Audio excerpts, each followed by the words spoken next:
Sunday எப்படி போச்சுன்னு பார்க்கலாமா? மதியம் லஞ்சுக்கு பார்த்தீங்கன்னா மட்டன் தான் வாங்கிட்டு வந்திருந்தாங்க. கிரேவி மாதிரி வச்சு லஞ்சு சாப்பிட்டு முடிச்சிட்டோம்.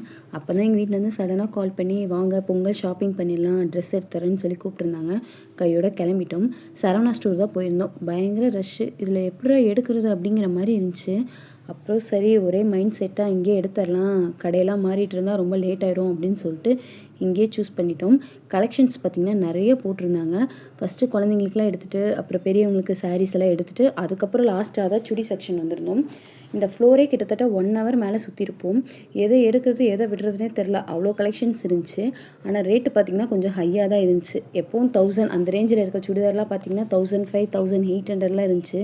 கொஞ்சம் ரேட்டு பார்க்கும்போது கொஞ்சம் ஷாக்கிங்காக தான் இருந்துச்சு.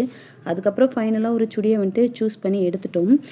எல்லோரும் பர்ச்சேஸ் பண்ணால் அதில் பயங்கர டயர்ட் ஆகிட்டாங்க. அதுக்கப்புறம் சரி வெளியே போகலாம் அப்படின்னு சொல்லிட்டு வெளியே சாப்பிட தான் போயிருந்தோம். அதுக்கிடையில் என் பொண்ணு மெஹந்தி பார்த்துட்டா. எனக்கு மெஹந்தி போடணும்னு சொல்லி கேட்டிருந்தா.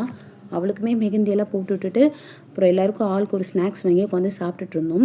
அங்கே பார்த்தீங்கன்னா சில்லி பரோட்டா ரொம்ப நல்லாயிருக்கும். அதையுமே வீட்டுக்கு பார்சல் வாங்கிட்டு கிளம்பிட்டோம்.